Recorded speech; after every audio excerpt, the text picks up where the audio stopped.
Since 1989, Canada's first televised motorcycle magazine has been covering everything on two wheels. We've sampled new motorcycles from around the globe, toured North America from coast to coast, and interviewed some of the most interesting people on two wheels. So get set to keep your right hand cranked as Toyota Truck presents Motorcycle Experience. Hello and welcome to Motorcycle Experience, the voice of motorcyclists everywhere. I'm Dave Hatch, and you know, just looking at that makes me think I should be home cutting the grass. Anyway, this week we're coming to you from Kingston, Ontario. As for our feature, well, it's time to name our Bike of the Year.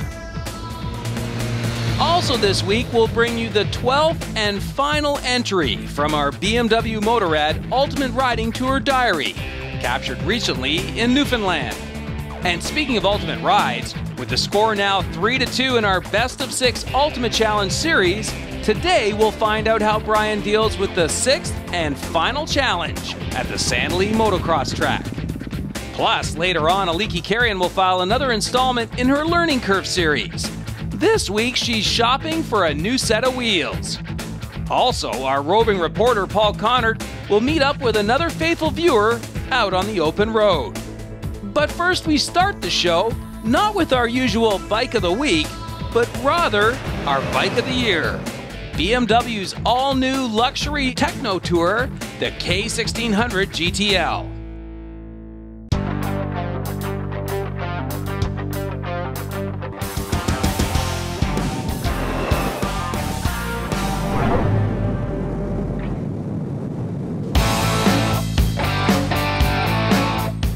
Congratulations to BMW Motorrad. You've created a totally all-new from the wheels up motorcycle that has definitely raised the bar when it comes to integrated styling, onboard technology, and rider safety.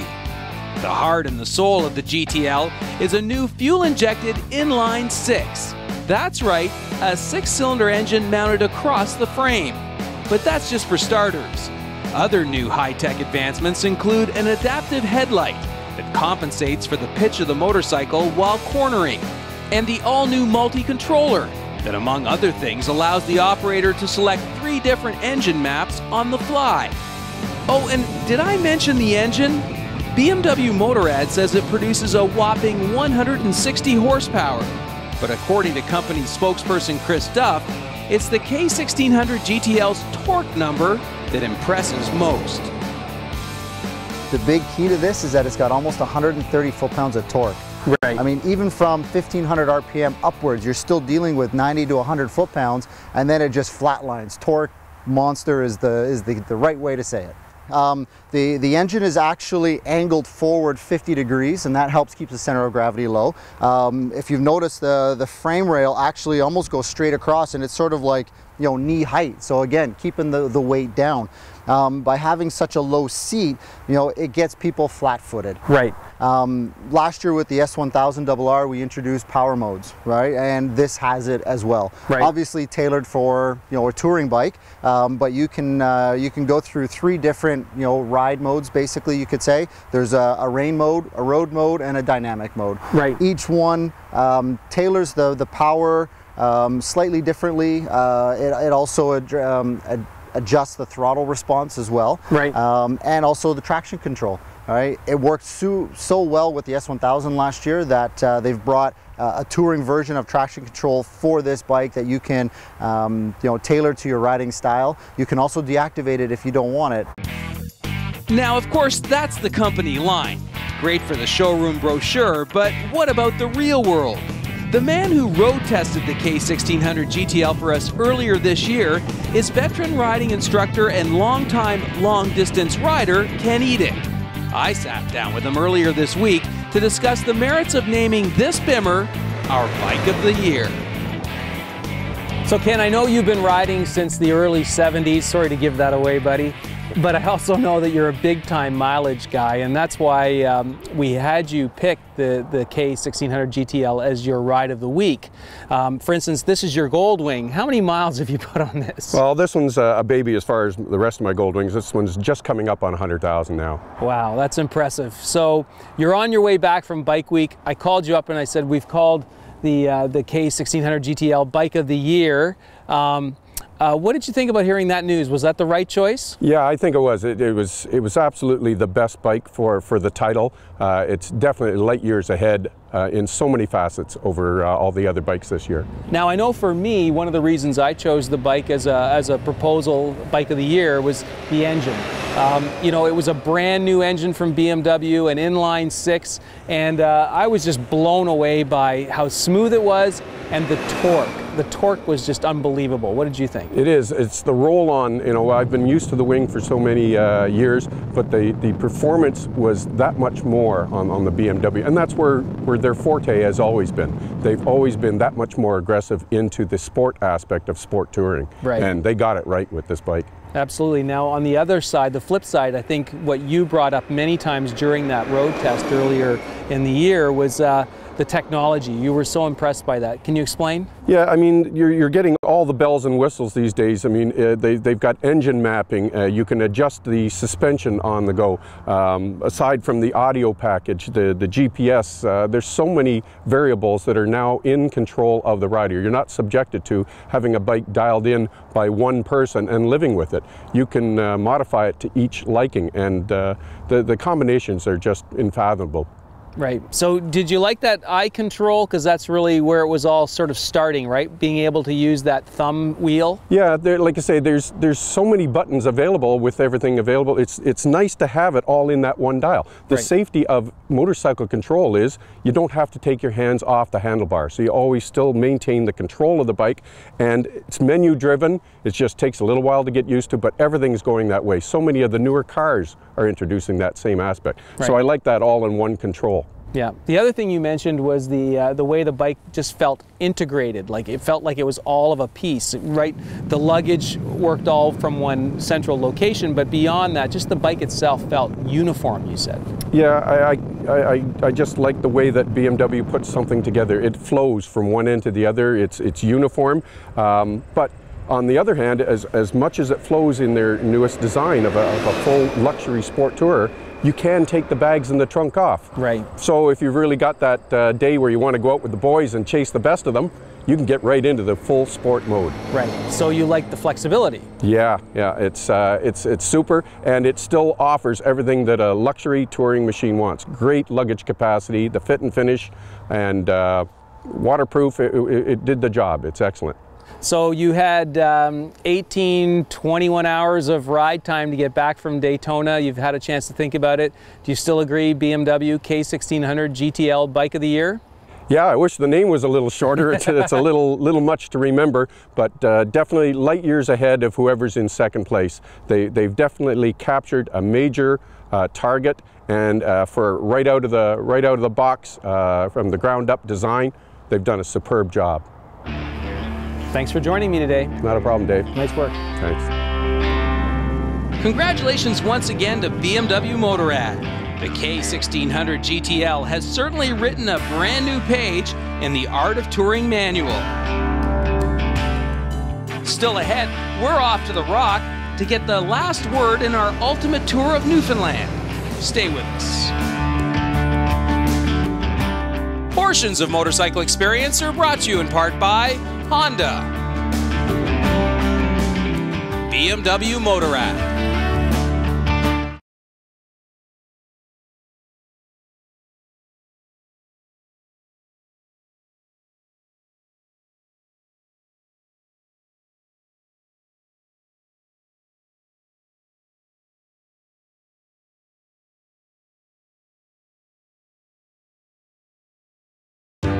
Closed captioning of this program is provided by Motovan. Welcome back as Toyota Truck presents The Experience. I'm Dave Hatch, and it's time now for this week's ultimate ride from Newfoundland. Or should I say, ultimate party, as it's time for myself and cameraman Mike Brown to get screeched in. During this season's Ultimate Ride, Norm and I spent 3 solid days touring the southeastern portion of Newfoundland. After riding without a doubt some of the most picturesque roads in Canada on this journey, and sampling some great food and wonderful island hospitality, it was time to return our motorcycles to the toy box in St. John's and head back to the hotel to get packed up. Oh, and yeah, there was one last piece of business to take care of. A traditional Newfoundland screeching-in ceremony. Have we got anyone else in now? We got Prince Edward County, Ontario. This crazy rite of passage should have taken place right after stepping onto the rock, but logistically it had to wait to our last evening in downtown St. John's. With a quick trip to Christian's Pub on George Street, bologna was dutifully consumed, along with a shot of Newfoundland Screech. Then a codfish was kissed, and deed is me old cock and long may your big jib draw, the paperwork was drawn up to make it official. Man, what a crazy night. The things I do for this show. Still, it was a great road trip. Certainly one of our best ultimate rides to date. For the past 10 years, Norm Wells of BMW Motorrad and myself have been riding and exploring a variety of destinations all across North America. It's been like our own personal bucket list on steroids. Seriously, in the past, this is basically what we've done. We've sat down, picked a spot known for good riding roads, and then we've booked vacation time and headed out to document our adventures for you, the faithful ME viewer. It's an extremely tough job, but we're always happy to do it. Over the years, we've headed west to ride across Vancouver Island. We've also twisted our way through the Rockies, explored Calgary, and searched for dinosaur bones in Drumheller. We've marched along the Loyalist Parkway with the ghosts of 1812 in southern Ontario, and searched out even more ghosts in abandoned pioneer and mining towns scattered further north while catching the fall leaves in Algonquin. Gaspé and the North Shore of St. Lawrence have also filled our photo albums with many memories. So too the Chowders, sourced along the Cabot Trail, Nova Scotia, and further east over the bridge in PEI. Plus, there's been side trips to wrestle the tail of the dragon in North Carolina, while the Grand Canyon and the mountains that surround LA have also delivered huge experiential payoffs. As for next season, well, folks are already asking where are we off to? And all I can say is, Whitehorse and the Alaska Highway are looking mighty good right about now. Still ahead, Brian Hudgen mounts up his YZ450F dirt bike for a little game of tennis, while Leakey explores the learning curve at the local motorcycle dealership.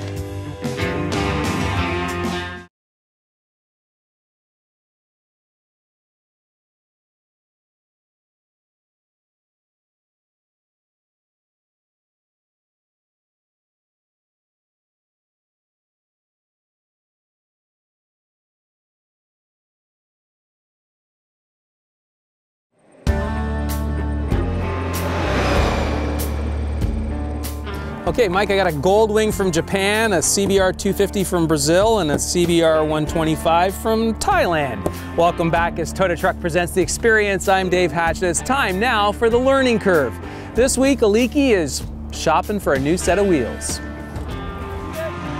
All this season on The Experience, Aliki's been exploring the various ways you can get into motorcycling. Everything from ministry-approved street courses to dirt bike camps, even entry-level road racing series. With all those learning opportunities, Aliki hopes some of you will decide to give motorcycling a try this summer, which means eventually you'll need a new set of wheels. So this week she's headed off to her local motorcycle dealership to get some invaluable tips on shopping for your first motorcycle. So Barry, we're at a dealership today purchasing a motorcycle. What other options do I have in terms of where I can purchase? You can buy from a dealer where you can buy new motorcycles or used motorcycles. You can buy on Kijiji, advertised in the newspapers. With a dealer, you buy new motorcycles with a warranty, used motorcycles with a warranty. You buy privately, buy a bigger. It's a good point. It is a good point. The most important thing with a motorcycle is it has to fit. You're sitting on a motorcycle here. As you can see, You've come in your street shoes today. I would strongly recommend when you come to purchase a motorcycle is bring your riding boots. It will give you about an extra inch. We don't want you standing on your tiptoes like a ballerina. That's not safe. The first thing I would ask you is, what do you want to do with your motorcycle? Is it for a commute? Is it to have fun with your friends? Is it to travel all over Canada with someone on the back or not? Is this the kind of bike that would suit you? I think so. I really like toiling around town and this is a nice bike to do it on. having some fun with my friends. Yeah. Very nice bike to do it on. One thing I would say as well is safety runs through everything from clothing to motorcycles. One of the most innovative things on motorcycles these days is anti-lock brakes. I strongly recommend it. It's a very low cost option. As a new rider especially, anti-lock brakes are the main thing that I would be asking all customers to think about. The other thing to bear in mind is too, whenever you go into a dealer, set yourself a budget. Stick to that budget. Let the dealer work within your budget rather than seeing all the shiny motorcycles and reaching for something that maybe doesn't suit or is outside your budget. But this one looks really good. How about the size of motorcycle, Barry? The size of the motorcycle is really governed by what you can physically hold up. If you've got your feet firmly on the ground, it's surprising how heavy a motorcycle you can handle. Whether it's this one, which is a sport tourer, or the full-size touring motorcycle, you can handle this very well indeed, especially with your boots on. So Barry, what about the displacement of the engine on a motorcycle? Should I just jump on a 1000cc bike and ride away as a new rider? That's not something I would recommend. Experience is better got on a smaller, less powerful motorcycle. As you get more experience and your horizons broaden, I would suggest looking at a more high-performance motorcycle. This is a perfect starter motorcycle and it fits you. That's the most important thing. Sure does. Well, thanks very much, Barry. That's been great advice. It's my pleasure. So there you have it. All this season, Aliki's given you a whole variety of ways to get into the sport of motorcycling. And she's thrown in a few good tips for measure on how to buy riding gear and shop for a bike. So what are you waiting for? Let's get out there.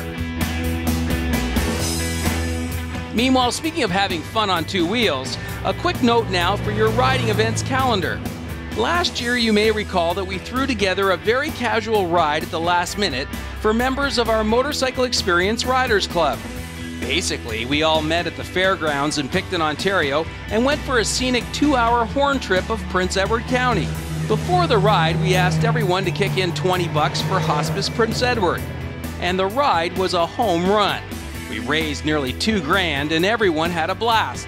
So much so that this year we're going to do it all over again. So, want to join us for a horn trip, county style? Saturday, June 23rd. Meet up with us at the Picton Fairgrounds. The ride leaves at noon. There'll be some door prizes, maybe some giveaways, and we'll raise some much needed dough for the local hospice. But remember, this is totally casual. No goofy pins or patches, no hot dog on a string, just riding with some good people. Still ahead, Brian Hudgen slowly wraps up our ultimate challenge. Stay with us.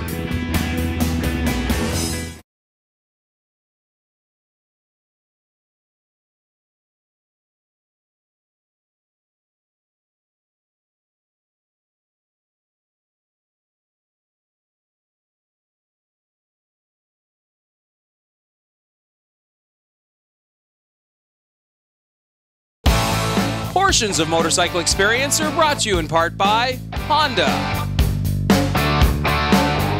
BMW Motorrad. Welcome back as Total Truck presents The Experience. I'm Dave Hatch, and this season we've been covering a 6-part motorcycle challenge designed to put a variety of my friend Brian Hudgen's riding skills to the ultimate test. The score is now 3-2. And last week at Sand Lee, we gave Brian a trial run of the 6th and final challenge. A slow serpentine course with a tennis ball twist. He didn't do very well. So MX 101 instructor Kevin Tyler gave Brian some great advice. And this week, it's go time. Okay, so remember, grip with your knees and look far ahead. We'll give you one more shot of the challenge. You ready? I'm ready. Okay, let's do it. All right. Fire it up.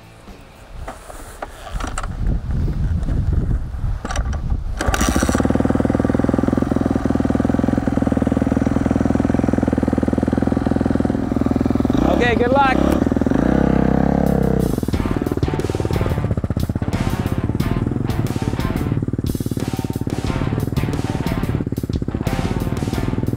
He's looking much better. Much better.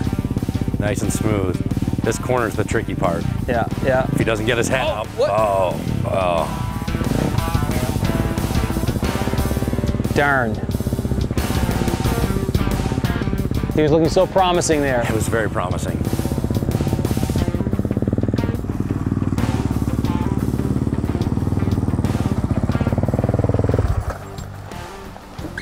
Well, that was a great effort, but I'm afraid to say you lost the challenge. So you won 3, but you lost 3. Well, what are we gonna do? We can't finish in a tie. Tie's like kissing your sister. Well, I figured out a little tiebreaker. Kevin, you want to bring out the tiebreaker? Here you go, Brian. What? Scooter? Haven't I done enough scooter stuff for this show? Well, you know, you're the scooter expert, so what I thought we'd do for the tiebreaker is we filled this up, the tank itself, with just 1 cup of gasoline. Just enough to get you down to Richmond and back if you ride conservatively. That's 12K down, 12K back. If you get down and back on that 1 cup of gas, you've won the challenge. Are you up for it, Scooter Boy? I'll do it, just to beat you, Hatch. All right, this should be good. Okay, if you're successful, we should see you in about 20 minutes. Yep, no problem. Can't wait to beat you for the 3rd time. No, we'll see. It's not over yet. Be ginger with that throttle. You only got a cup of gas. These things are so good on gas, it doesn't matter.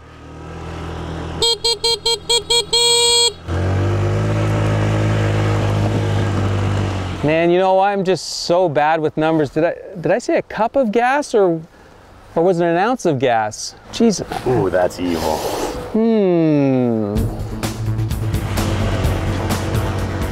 I don't know what Hatch is thinking. This is gonna be a piece of cake. Well, what can I say? Brian certainly was a good sport and gave each and every one of our riding challenges 100%. However, when all was said and done, we ended in a tie. As for the motorcycle riding tiebreaker, well, let me just remind you, never head out of town on your scooter without your cell phone and a bank card. You just never know. You might run out of gas.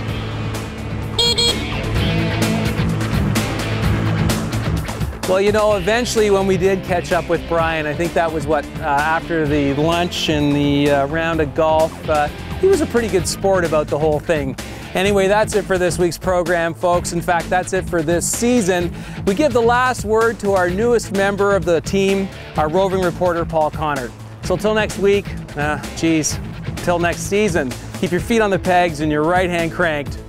Bye for now. Hey Dave, it's the perfect day for riding. There's a massive turnout. I'm here with Philip. Philip, tell us about your Moto Guzzi. It's a 1987 Le Mans 1000 Special Edition. They only made 100 of these bikes in 1987, and I picked it up in Portland, Oregon in 2006 and rode it home in 4 days. Wow, and what made you choose a Moto Guzzi?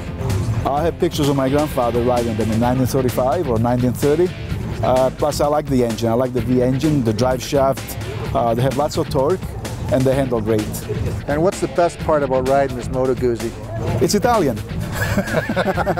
And what brings you to the Ice House on Sunday mornings? We come here every Sunday for breakfast. Julie makes good breakfast. And there's all kinds of different bikes, vintage bikes, new bikes. The people are nice and you get to see a lot of different stuff. Well, thank you very much for bringing it out today. It's a very nice piece. Thanks.